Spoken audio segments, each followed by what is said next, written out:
Tea కప్పుతో ఒక cup store బియ్యం అండి, ఒక కప్పు ఏమో మినపప్పు, అర కప్పు ఏమో పచ్చెనపప్పు అండి.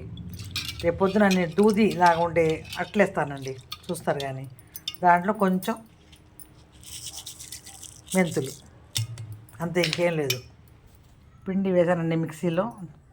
చాలా బాగా పొద్దున బాగా ఉబ్బింది పిండి. దాంట్లో సోడా వేసాను, కొంచెం ఉప్పు వేసానండి.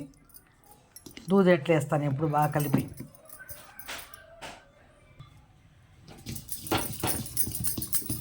బాగా కలపాలండి. ఇలా కలిపితే బాగా మెత్త అయిపోతుంది, పిండి బాగా వస్తుంది. ఇప్పుడు అట్లా వేసుకోవాలి.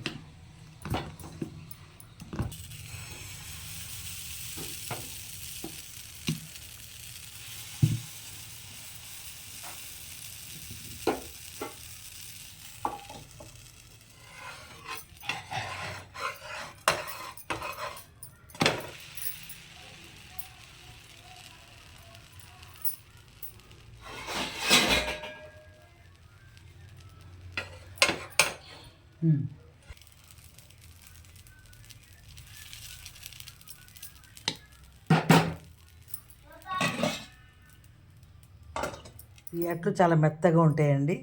దీనికి దూది అట్లు అంటారు. దీంట్లో ఈ పచ్చడే చాలా రుచిగా ఉంటుంది. టమాటా పిక్కలు మేము వేసాం కదా మొన్న, నా వీడియోలో చూడండి.